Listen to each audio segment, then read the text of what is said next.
Welcome to our channel. Today we how to start virtual machines with Oracle Cloud easy tutorial step by step clearly. To start virtual machines with Oracle Cloud, first, log in to your Oracle Cloud account.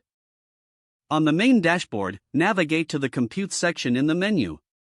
Click on Instances to view your existing virtual machines or create a new one.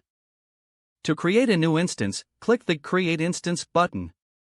You will be prompted to choose an operating system image. Select your preferred operating system from the list provided. Next, specify the instance name and any required tags. In the shape configuration, choose the resources that fit your needs. Proceed to configure networking settings by selecting the appropriate virtual cloud network. Ensure you assign a public IP address if remote access is needed. Review your settings and click Create to launch the instance. Wait a few moments while the instance is being provisioned.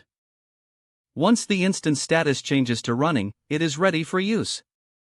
To access your virtual machine, click on its name in the instances list. You will find connection details such as the public IP address and SSH keys. Use an SSH client to connect to your virtual machine if you selected a Linux-based operating system. For Windows instances, you can use Remote Desktop Protocol with the appropriate credentials. Congratulations, your virtual machine is now up and running on Oracle Cloud. If the page does not load, refresh the browser or try again in a private or incognito window. Make sure you are using the correct email address, then retype it carefully to avoid small typos. If your password is not accepted, use the reset option and create a new strong password you can remember.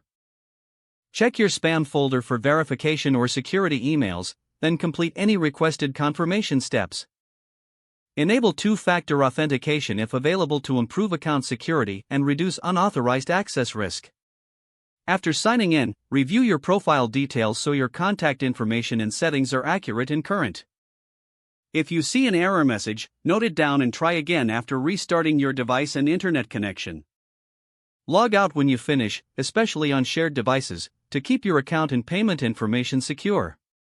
If the page does not load, refresh the browser or try again in a private or incognito window. Make sure you are using the correct email address, then retype it carefully to avoid small typos.